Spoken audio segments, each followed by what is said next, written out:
ನಮ್ಮ ಸೌಜನ್ಯನ ಕೊಲೆ ಅತ್ಯಾಚಾರದಲ್ಲೂ ರಾಜಕಾರಣ ಮಾಡಿಕೊಂಡು ಆಕೆಗೆ ನ್ಯಾಯ ಕೊಡಿಸದ ಹಾಗೆ ಮಾಡಿರುವಂತ ಈ ಸರ್ಕಾರಿ ವ್ಯವಸ್ಥೆ ನಮಗೆ ಬೇಕಾ ಅನ್ನುವಂತ ಪ್ರಶ್ನೆ ಕೇಳೋದಕ್ಕೆ. ಸೌಜನ್ಯ ಹೆಸರೆತ್ತಿದ್ರೆ ಸಾಕು ನ್ಯಾಯಾಲಯದಿಂದ ತಡೆಯಾಜ್ಞೆ ಬರುತ್ತೆ. ಹೋರಾಟಗಾರರ ಮೇಲೆ ಕೇಸ್ಗಳ ಮೇಲೆ ಕೇಸ್ ಹಾಕ್ತಾರೆ. ಸೌಜನ್ಯನ ಹೆಸರೆತ್ತಿದ್ರೆ ಸಾಕು ಧರ್ಮದ ಖಡ್ಗ ಹಿಡ್ಕೊಂಡು ಹೋರಾಟಕ್ಕೆ ಬರ್ತೀರಲ್ಲ, ದೇವಾಲಯ ಮಂದಿರ ಮುಸ್ಲಿಂ ಹಿಂದೂ ಅಂತ ಹೇಳ್ಕೊಂಡು ಇಳಿತೀರಲ್ಲ, ನಿಮ್ಮ ಪಂಚಾಯಿತಿಯಲ್ಲಿ PDO ಮಾಡುವಂತ ಒಂದು ದುಷ್ಕೃತ್ಯ ಅಧರ್ಮದ ಕೆಲಸವನ್ನ ವಿರುದ್ಧ ಹೋರಾಟ ಮಾಡಕ್ಕಾಗಲ್ಲ. ನೀವು ಇಂಥದ್ದೆಲ್ಲ ಧರ್ಮದ ಹೆಸರು ಹೇಳ್ಕೊಂಡು ಬಂದು ಸಮಾಜವನ್ನ ತಪ್ಪು ದಾರಿಗೆ ಇಳ್ತಿದ್ದೀರಾ. ಮೊದಲು ಹೋರಾಟ ಮಾಡಿ, ಅದು ಧರ್ಮದ ಕೆಲಸ.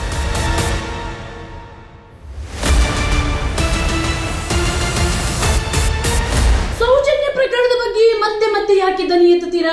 ಏನು ಸೌಜನ್ಯ ಒಬ್ಳೆ ಅತ್ಯಾಚಾರಕ್ಕೊಳಗಾಗಿ ಕೊಲೆಯಾಗಿರೋದಾ? ಯಾಕೆ ಬೇರೆ ಹೆಣ್ಮಕ್ಳ ಮೇಲೆ ಅತ್ಯಾಚಾರ ಆಗ್ಲೇ ಇಲ್ವಾ? ಅವರ ಪರವಾಗಿ ಯಾಕೆ ನೀವು ದನಿ ಎತ್ತುತ್ತಿಲ್ಲ? ಯಾಕೆ ನೀವು ಹೋರಾಟ ಮಾಡ್ತಿಲ್ಲ ಅಂತ ಪ್ರಶ್ನೆ ಕೇಳೋರೆ, ಮೊದಲು ನೀವು ನಿಮ್ಮ ಮನೆಗೆ ಹೋಗಿ ಕೇಳಿ, ನೀವು ನಿಮ್ಮ ತಾಯಿ ಹೊಟ್ಟೆಯಲ್ಲಿ ಹುಟ್ಟಿದ್ದೀರಾ ಅಥವಾ ಆಕಾಶದಿಂದ ಉದುರಿದ್ದೀರಾ ಅಂತ. ನಿಮ್ಮ ಮನೆಯಲ್ಲೂ ಅಕ್ಕ ತಂಗಿಯರು ಇದ್ದಾರಾ ಅಂತ ಚೆಕ್ ಮಾಡ್ಕೊಳ್ಳಿ. ನಿಮ್ಮ ಹೊಟ್ಟೆಯಲ್ಲಿ ಅಥವಾ ನಿಮ್ಮ ಹೆಂಡತಿ ಹೊಟ್ಟೆಯಲ್ಲಿ ಹೆಣ್ಣು ಮಗು ಹುಟ್ಟಿದ್ಯಾ ಇಲ್ಲದನ್ನ ಖಾತ್ರಿ ಪಡಿಸ್ಕೊಳ್ಳಿ. ಆಮೇಲೆ ಈ ಪ್ರಶ್ನೆಯನ್ನ ಕೇಳಿ. ಈ ಪ್ರಶ್ನೆ ಕೇಳೋರಿಗೆ ನಾನು ಉತ್ತರ ಕೊಡ್ತೀನಿ. ಯಾಕೆ ಸೌಜನ್ಯವೇ ಅಂತ. ಯಾಕೆ ಸೌಜನ್ಯ ಅಂದ್ರೆ, ಸೌಜನ್ಯ ಅನ್ನುವಂಥ ಒಂದು ಮುಗ್ಧ ಬಾಲೆ, ಕಣ್ತುಂಬ ಕನಸನ್ನ ಹೊತ್ತುಕೊಂಡಿದ್ದಂತ ಒಂದು ಹುಡುಗಿ ಕಾಲೇಜಿಗೆ ಹೋಗ್ತಾಳೆ. ಕಾಲೇಜಿಂದ ಬರುವಾಗ ಆಕೆಯನ್ನ ಕಿಡ್ನಾಪ್ ಮಾಡಿ ರಾತ್ರಿಡೀ ಬರ್ಬರವಾಗಿ ಅತ್ಯಾಚಾರ ಮಾಡಿ ಆಕೆಯನ್ನ ವಿಕೃತವಾಗಿ ಕೊಲೆ ಮಾಡಿ ನಾಯಿ ಎಸೆದಾಗಿ ಎಸೆದು ಬಿಟ್ಟು ಹೋಗ್ತಾರಲ್ಲ, ಆ ಘಟನೆ ನಡೆದು 13 ವರ್ಷ ಕಳೆದರೂ ಕೂಡ ಆಕೆಯನ್ನು ಅತ್ಯಾಚಾರ ಮಾಡಿದ ಆ ರಕ್ತ ಪಿಪಾಸುಗಳು ಯಾರು, ಆಕೆಯನ್ನ ಕೊಲೆಗೈದಂತ ಆ ವಿಕೃತ ಪಾಪಿಗಳು ಯಾರು ಅನ್ನೋದನ್ನ ಕಂಡು ಹಿಡಿಯೋಕೆ ನಮ್ಮ ಪೊಲೀಸ್ ವ್ಯವಸ್ಥೆಗೆ ಇವತ್ತಿನವರೆಗೆ ಆಗಿಲ್ಲ. ಇಂಥ ಷಂಢ ವ್ಯವಸ್ಥೆ ಬೇಕಾ ಅನ್ನೋ ಪ್ರಶ್ನೆ ಕೇಳೋದಕ್ಕೆ ಈ ಸೌಜನ್ಯ ಪ್ರಕರಣ.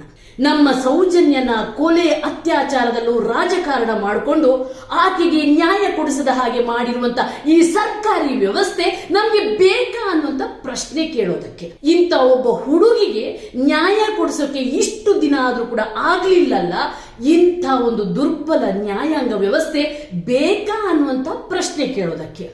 ವಿಶ್ವವೇ ನಮ್ಮತ್ತ ತಿರುಗಿ ನೋಡ್ತಾ ಇದೆ, ನಾವೇ ವಿಶ್ವಗುರು ಅಂತ ಜಂಬ ಕೊಚ್ಕೊಳ್ತಿದೀವಲ್ಲ.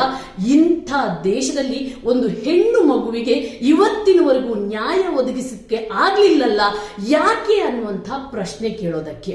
ಅಷ್ಟು ಮಾತ್ರ ಅಲ್ಲ, ಒಂದು ಹುಡುಗಿಗೆ ಅತ್ಯಾಚಾರ ಕೊಲೆ ಆದಾಗ ಬಡವರಿಗೊಂದು ನ್ಯಾಯ, ಶ್ರೀಮಂತರಿಗೊಂದು ನ್ಯಾಯ ಕೊಡಿಸುವಂತ ಇಂಥ ಷಂಡ ವ್ಯವಸ್ಥೆ ಬೇಕಾ ಅನ್ನುವಂಥ ಪ್ರಶ್ನೆ ಕೇಳೋದಕ್ಕೆ ಈ ಸೌಜನ್ಯ ಪ್ರಕರಣ. ಈ ಸೌಜನ್ಯ ಪ್ರಕರಣ ಬರೀ ಪ್ರಕರಣ ಅಲ್ಲ, ಸೌಜನ್ಯ ಅನ್ನುವಂಥದ್ದೊಂದು ಸಂಕೇತ. ಇದೊಂದು ಸಾಂಕೇತಿಕ ಹೋರಾಟ. ಈ ದೇಶದಲ್ಲಿ ಅತ್ಯಾಚಾರಕ್ಕೊಳಗಾಗುವ, ಈ ದೇಶದಲ್ಲಿ ಕೊಲೆಯಾಗುವಂತ ಅಷ್ಟು ಹೆಣ್ಣು ಮಕ್ಕಳ ಪರವಾಗಿರುವಂತ ದನಿ ಸೌಜನ್ಯ ಒಂದು ಸಂಕೇತ ಅಷ್ಟೇ. ಸ್ನೇಹಿತರೆ, 3 ನಿಮಿಷಕ್ಕೊಂದು ಹೆಣ್ಣು ಮಗುವಿನ ಮೇಲೆ ಅತ್ಯಾಚಾರ ಆಗ್ತಾ ಇದೆ. ಅವೆಲ್ಲ ಅತ್ಯಾಚಾರದ ವಿರುದ್ಧ ಹೋರಾಟ ಮಾಡಿಯೇ ಇವತ್ತು ನ್ಯಾಯ ಪಡ್ಕೊಳ್ಬೇಕಾಗತ್ತೆ.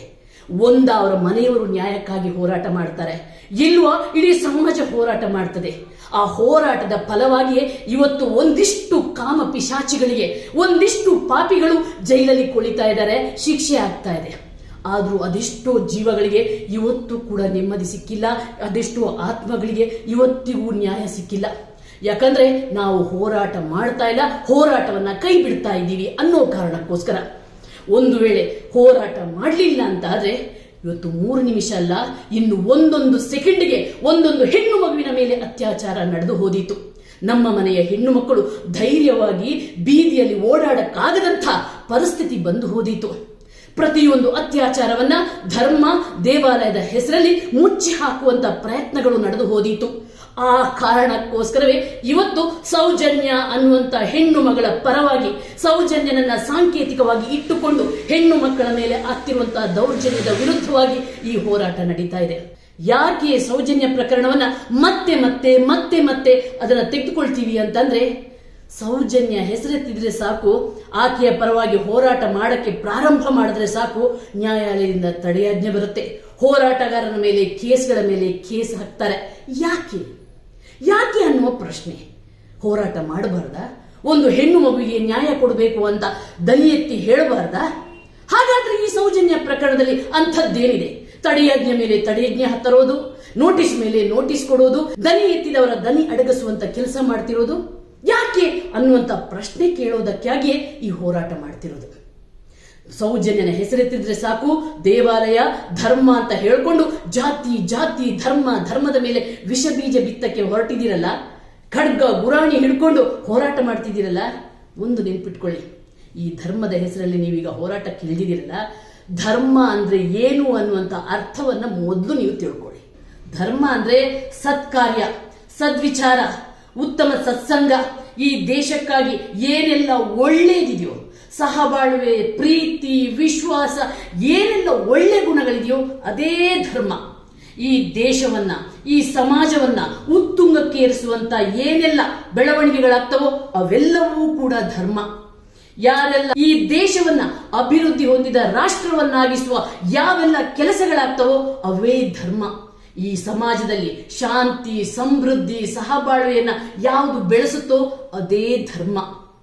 ಯಾವುದು ದ್ವೇಷದ ವಿಷ ಬೀಜ ಬಿತ್ತಿ ಈ ಸಮಾಜವನ್ನ ಹಾಳು ಮಾಡುವಂತ ದೌರ್ಜನ್ಯ, ದುಷ್ಕೃತ್ಯ, ಭ್ರಷ್ಟಾಚಾರ ಇವೆಲ್ಲ ಮಾಡ್ತಲ್ಲ, ಅದು ಅಧರ್ಮ. ಧರ್ಮವನ್ನ ಕೇವಲ ಮಂದಿರ, ಮಸೀದಿ, ಇಗರ್ಜಿ, ದೇವರು, ದಿನ್ರು ಅನ್ನುವಂತ ಒಂದು ಸಂಕುಚಿತ ವ್ಯಾಖ್ಯಾನದೊಳಗೆ ಇಟ್ಟಿರಲ್ಲ, ಅದು ತಪ್ಪು. ನಿಮ್ಗೆ ಯಾರು ಈ ಒಂದು ಸಂಕುಚಿತ ವ್ಯಾಖ್ಯಾನವನ್ನ ಹೇಳಿದಾರಲ್ಲ, ಅವರು ಖಂಡಿತವಾಗ್ಲೂ ನಿಮ್ಮ ದಾರಿ ತಪ್ಪಿಸ್ತಿದ್ದಾರೆ.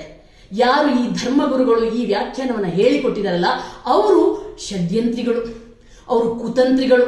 ಅವ್ರದ್ದು ಏನೋ ಒಂದು ಸಾಧಿಸೋಕ್ಕೋಸ್ಕರ ನಿಮ್ಮ ತಲೆಯಲ್ಲಿ ಈ ಧರ್ಮದ ವ್ಯಾಖ್ಯಾನವನ್ನ ಹಾಳು ಮಾಡ್ತಾ ಇದ್ದಾರೆ. ನಿಜವಾಗ್ಲೂ ಕೂಡ ಈ ಭ್ರಷ್ಟಾಚಾರ ಮಾಡೋರು, ಅನಾಚಾರ ಮಾಡೋರು, ಅತ್ಯಾಚಾರ ಮಾಡೋರು, ಅವರನ್ನ ರಕ್ಷಿಸಿಕೊಳ್ಳೋಕೆ ಈ ಧರ್ಮವನ್ನ ಗುರಾಣಿಯಾಗಿ ಇಟ್ಕೊಂಡು ರಕ್ಷಣೆ ಪಡೀತಿದ್ದಾರೆ. ತಿಳ್ಕೊಳ್ಳಿ ಯುವಕರೇ, ಬಿಸಿ ರಕ್ತದ ಯುವಕರಿದ್ದೀರ ನೀವು.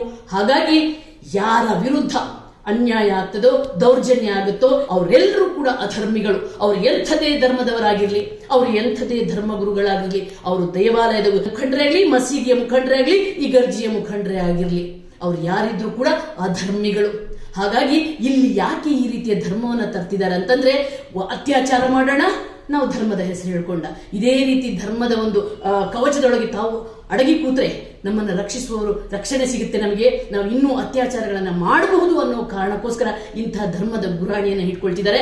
ಇವರನ್ನು ಯಾವ ಕಾರಣಕ್ಕೂ ನಂಬಕ್ ಹೋಗ್ಬೇಡಿ, ಇವರು ಭ್ರಷ್ಟರು. ಯಾರು ಈ ದುಷ್ಕೃತ್ಯಗಳಿಗೆ, ದುಷ್ಕರ್ಮಗಳಿಗೆ ಧರ್ಮದ ಹೆಸರು ಹೇಳ್ಕೊಂಡು ಅದರ ಹಿಂದೆ ತಾವು ರಕ್ಷಣೆ ಪಡಿತಿದ್ದಾರೋ ಅವರು ಅಧರ್ಮಿಗಳು. ಅವರ ವಿರುದ್ಧ ಹೋರಾಟ ಆಗ್ಬೇಕು. ನನಗೆ ನಗು ಬರುತ್ತೆ.